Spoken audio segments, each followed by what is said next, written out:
When you see how superior some animal senses are compared to those of humans, you might wonder how we ever managed to stay on top of the food chain.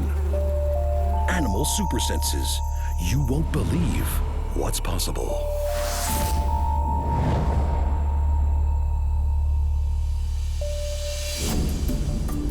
What we see above the ground is only a small part of the natural world.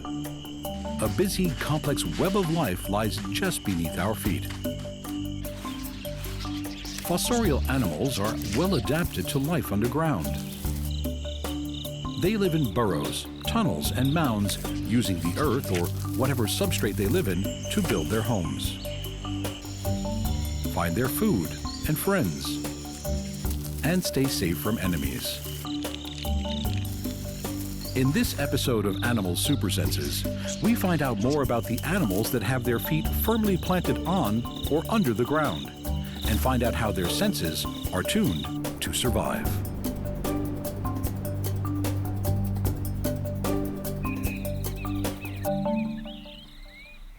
For animals that live underground, adaptations for digging deep come with the territory. That includes strong limbs, claws to dig with, and a keen sense of touch.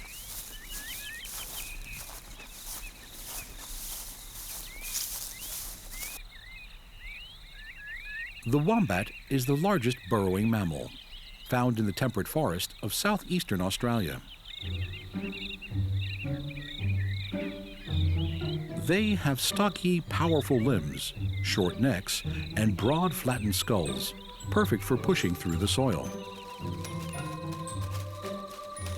Their forepaws are used for excavation.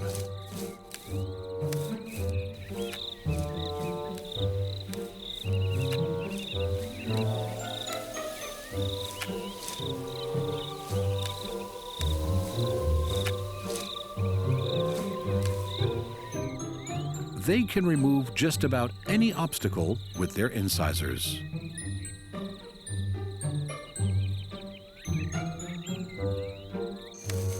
To expand the sides and roof of a tunnel, wombats twist the upper body and perform barrel rolls.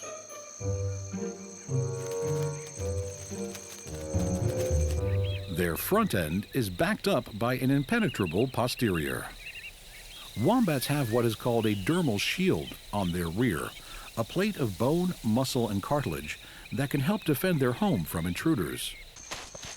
They can seal the entrance with their tough bums, or squeeze under the invader and slam them against the tunnel roof.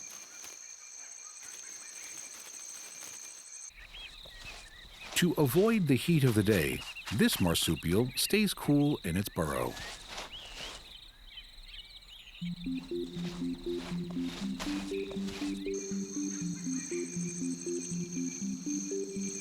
The wombat comes out at night to feed on grass and the roots and bulbs of plants.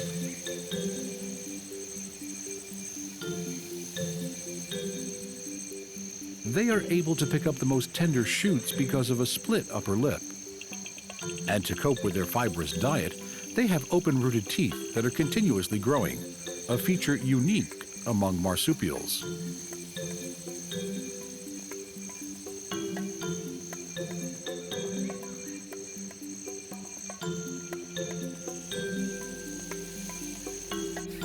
A sense of touch is highly advanced in those that have a habit of living like a hobbit, and the wombat is no exception.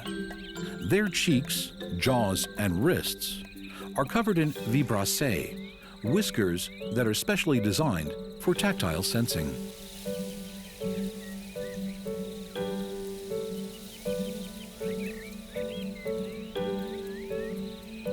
Many animals that live the subterranean life have a need to be in close contact with their surroundings. It's a sense known as positive thigmotaxis. And although wombats' senses haven't been studied too closely, it's likely they have this need to be in touch with tight places too.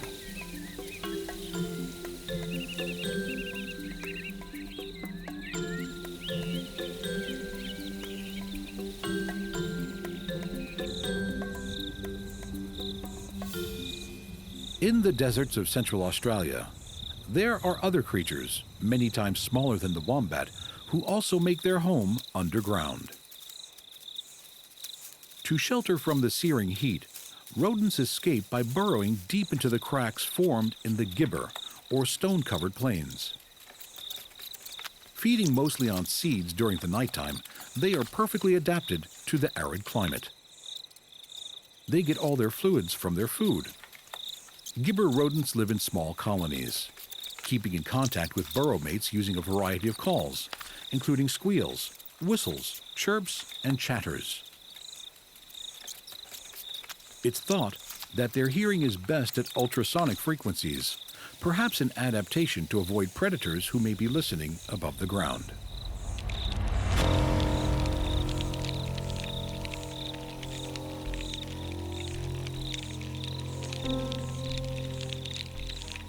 This rodent is not alone.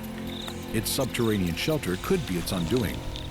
Another creature is searching for sanctuary from the sun's heat and looking for a tasty meal.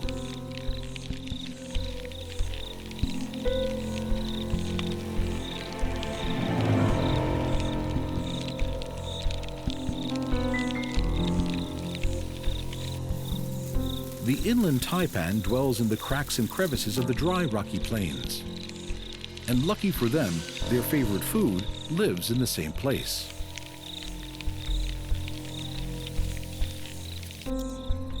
Cornering the rodent in its burrow, the taipan strikes with deadly poise. Injecting a lethal cocktail of paralyzing poisons.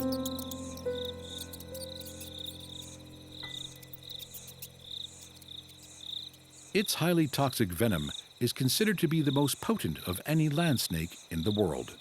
The venom acts so quickly, the victim has little time to fight back.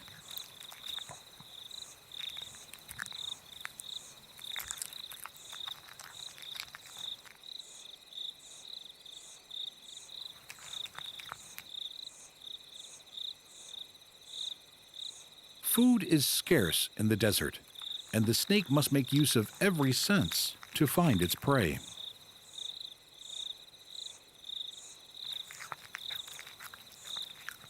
Smell tasting is the most important tool for sensing food.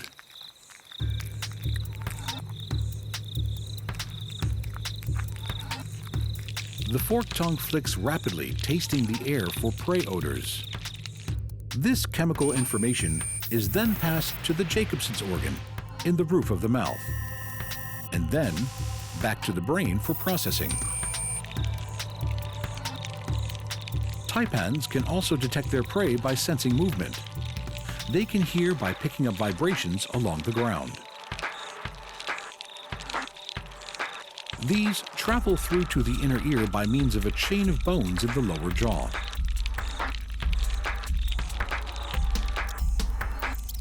Using its senses in this underground lair, the snake is a supremely adapted killer.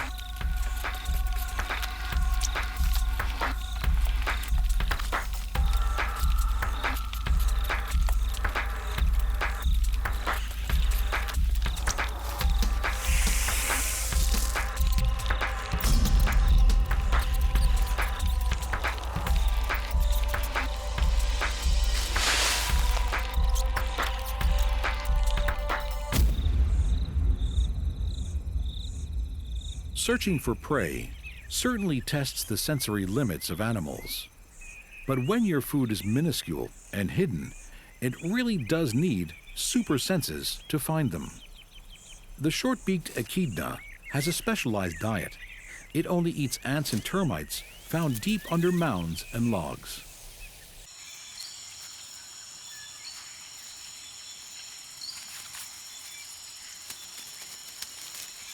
To get to the insect nibbles, the echidna uses its powerful, stout limbs to dig into the soil and rip open rotten wood. The front feet have 5 flattened claws, and the hind feet point backwards, helping the animal to push the soil away when burrowing. But it is the echidna's nose that is key to its success.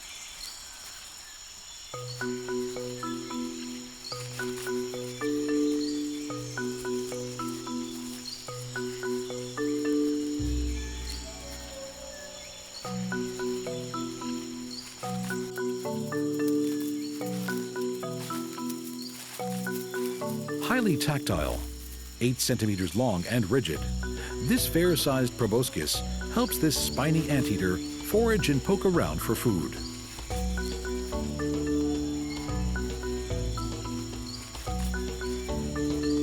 The tongue can dart out to a length of 18 centimeters to catch its prey.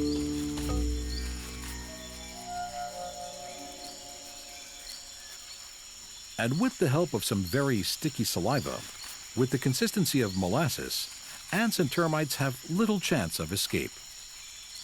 The snout is covered with tough, hairless skin containing glands and sensory receptors.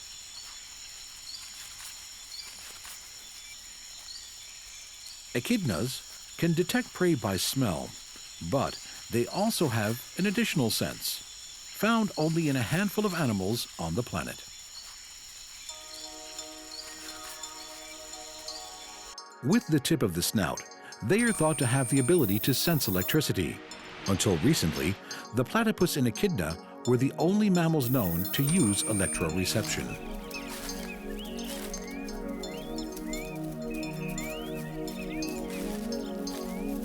Both are monotremes, egg-laying mammals, an ancient order of animals left over as a relic of evolution.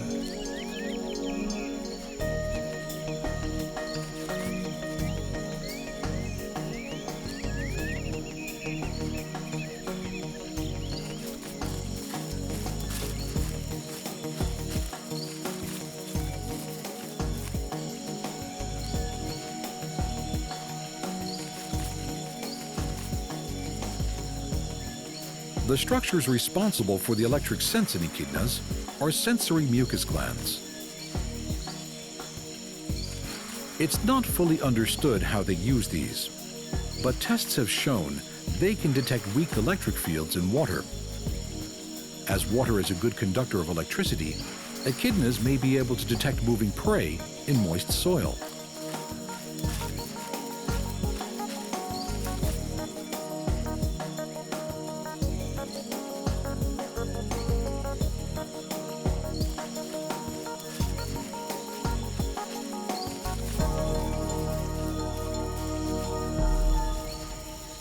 Even with a tough snout, echidnas generally avoid large biting ants for good reason.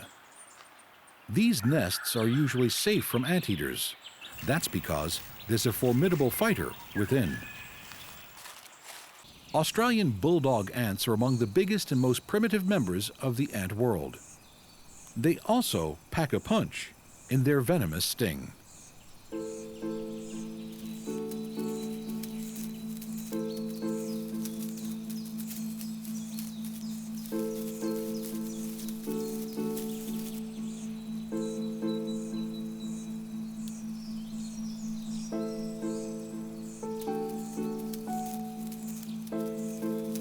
Easily recognizable by their huge jaws, bulldog ants use their sizable mandibles to carry food, construct nests, and defend their territory.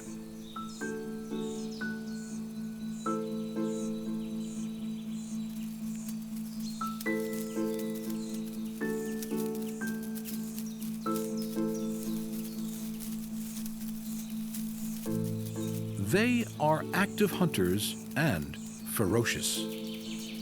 If an intruder dares to venture near, the colony swarm out and attack within seconds, stinging them repeatedly with their venom.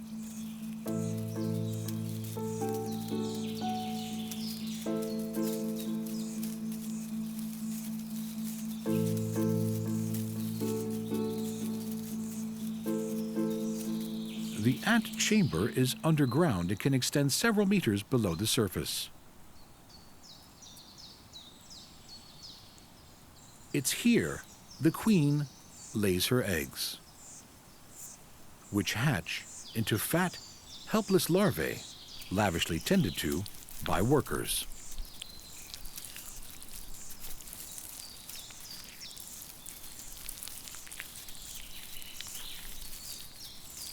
Most ants have poor eyesight, but a few have exceptional vision, and the bulldog ant is one of them.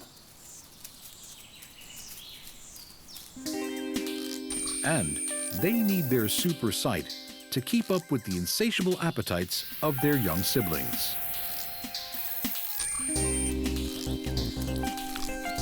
Adults feed mainly on honeydew and nectar, but the larvae are carnivorous.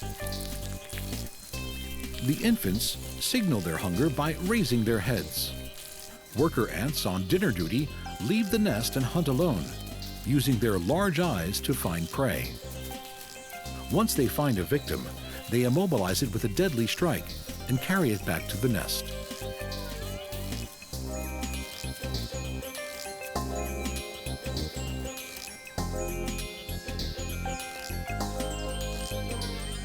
Workers bring dead beetles and bees into the chamber. The larvae attach and feed straight away. In their underground lair, it's important to be in constant contact with nestmates, both adults and young.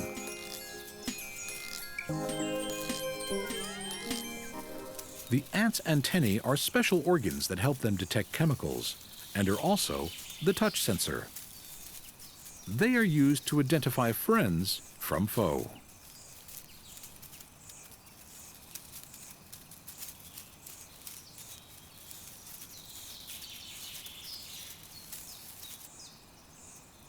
Such an important sensory tool needs to be kept in top condition, and ants spend a great deal of time preening their antennae. An ant colony is a finely tuned machine with thousands of workers going about their jobs. And it's their super senses that keep this well-organized metropolis ticking along. Bulldog ants prove that being pocket-sized doesn't mean you're powerless. But there's a beast that ants would prefer not to run into: the ant lion. It's not an ant, and definitely not a lion, and although it may not be as big as the king of the jungle, it's no less deadly. They are the larval form of a type of lacewing insect, and they are an ant's worst nightmare. Because ant lions build death traps for their unsuspecting prey. They live buried in the sand, where the larvae dig funnel-shaped pitfalls with such efficient construction, it would put an architect to shame.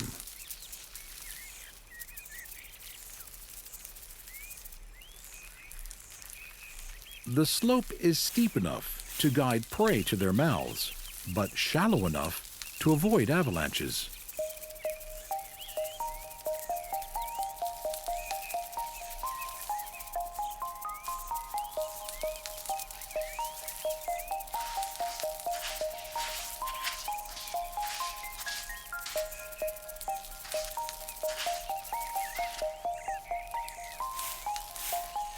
The trap's sides are set at a perfect angle. When prey falls in, it has no way of getting out.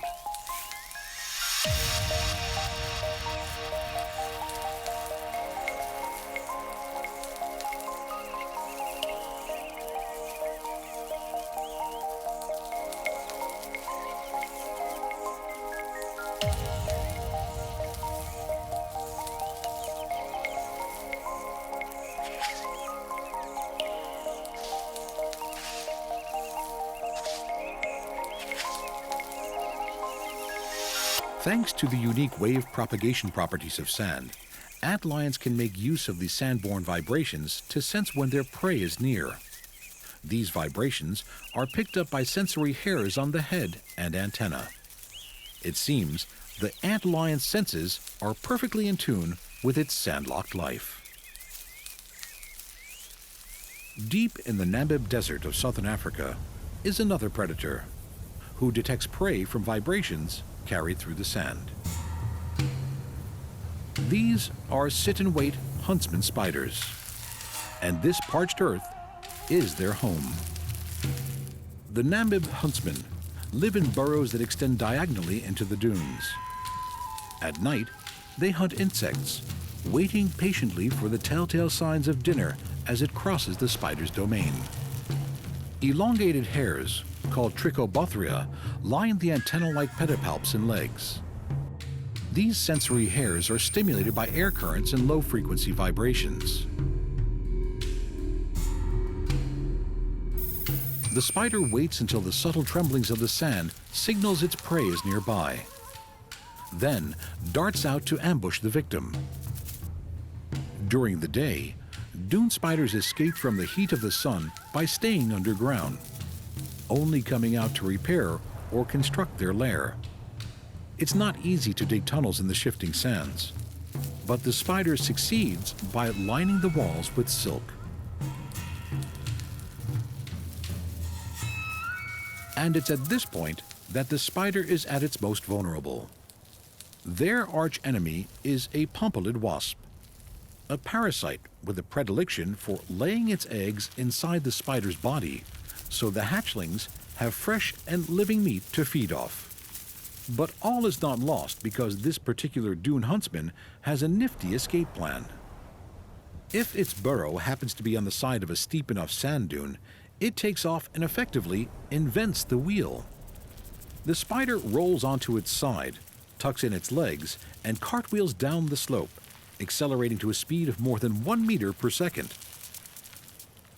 That's the equivalent of a car traveling at 300 kilometers per hour. This species is not known as the wheel spider for nothing.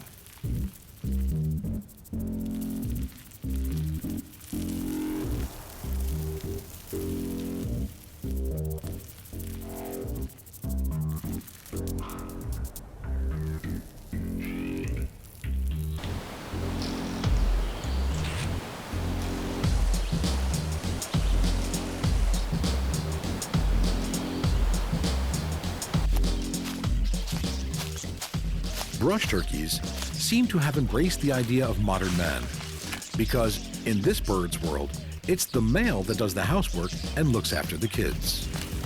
Male turkeys build large mounds comprised of decomposing vegetation, leaf litter, and soil. The suitor with the best maintained mound gets the girl. Females lay their eggs and then leave, and it's left to the fathers to look after the young.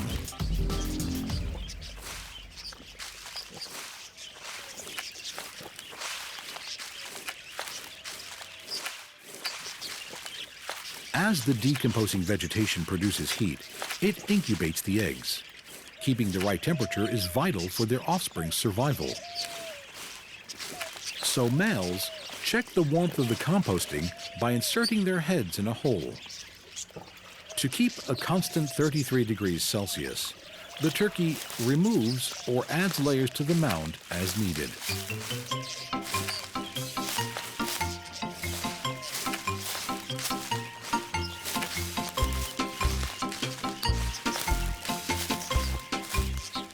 They can take the temperature by using highly acute heat sensors inside their upper bill. Without the brush turkey's bill thermometer, the embryos wouldn't develop. It's thanks to their super heat sense that a new generation is born.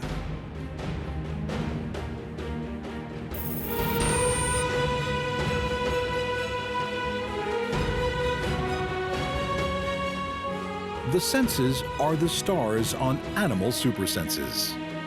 We've learned digging deep doesn't stop animals from sensing their surroundings and making the most of what the Earth has to offer. Join us next time on Animal Supersenses to find out more incredible powers of animal perception.